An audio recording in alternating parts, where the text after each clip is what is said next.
je vais parler de Paul Jouve, tous ces gens qui sont des illustrateurs de l'époque 1940. Je trouve ça très typé 1940, 1950, dans l'iconographie en tout cas, et qui ont fait des œuvres qui s'attachent un petit peu à celles des ensembliers décorateurs. C'est ce qu'on appelle les ensembliers décorateurs. Il y a une telle cohérence dans cette succession de 7 péchés capitaux qui est assez remarquable. Sur le plan de la technique, vous avez un panneau de bois qui est pyrogravé et qui est laqué. Ah, c'est ça. Je pensais que c'était de l'ardoise, moi. Non, c'est du bois. Absolument. Le bois est lourd, il est massif. Il est laqué, alors pyrogravé et laqué et travaillé à la feuille d'or. Et vous avez des décors. Alors, je pense à Jean Dunand, par exemple, qui est un laqueur des années 40 extraordinaire, qui a repris ce motif de philodendron. Voilà. Typique dans l'iconographie 1940. Vous avez également, ce qui me fait vraiment penser aux années 40, et justement dans la colère, ici, ce sont les peintres de l'école basque. Alors, je ne serais pas étonnée que cette personne soit issue vraiment du Pays basque. En tout cas, l'iconographie est très typée de ce côté-là. C'est très intéressant parce que c'est une toute petite période. Les années 40, c'est tout petit. Bien sûr... ça correspond à la décoration de vos parents et à la commande de vos parents? Oui, vraisemblablement. Voilà, c'est ça. Alors, combien allez-vous dire pour cet ensemble? Alors, bien sûr... Son gros problème, c'est qu'il n'est pas connu. Alors, voilà. Mais moi, je dirais 800 €. Et nous allons voir si nos acheteurs sont emballés comme moi.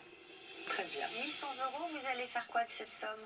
Eh bien, écoutez, je vais les affecter à des travaux d'embellissement de ma maison. Ah, ça doit vous faire quelque chose quand même de vous séparer de ces tableaux Et oui, que vous avez toujours Oui. chez vos parents. Mais bon, mon fils ne les appréciant pas plus que ça, je pense que il est sage de les remettre entre de bonnes mains qui les apprécieront chez eux. Tout à fait. 800 €. Vous avez le pass, vous voyez, tenu par la Statue de la Liberté en personne. Merci. Pas rien. Et la salle des ventes est par là. Merci à vous. Merci. Bonne vente.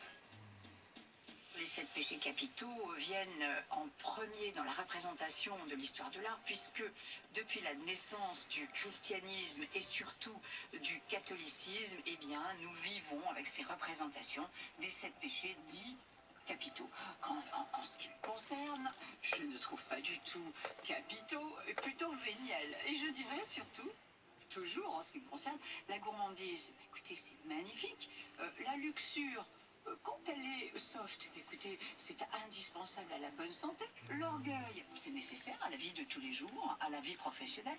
Non, franchement, il y a très peu de choses capitales dans cette suite de tableaux.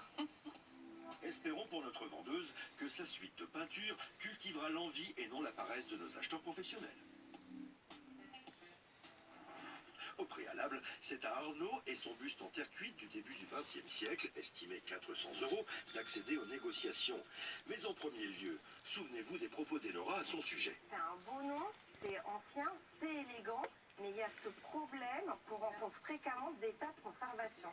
Pour pallier à ce petit problème, il va donc falloir montrer son plus beau profil. Bonjour monsieur.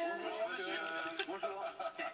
Comment allez-vous? Oui, on est de bonne humeur. Merci. On est de très bonne humeur. Comment vous appelez-vous, cher monsieur? Arnaud. Et vous venez d'où, Arnaud? J'ai un lotissement dans le 91. C'est bien ça. Et alors, Et alors Avec un très joli bus. Exactement. qui vous vient de...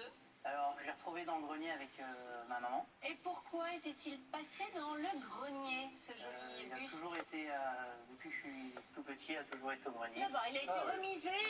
Voilà, il était... Il y a encore de belles choses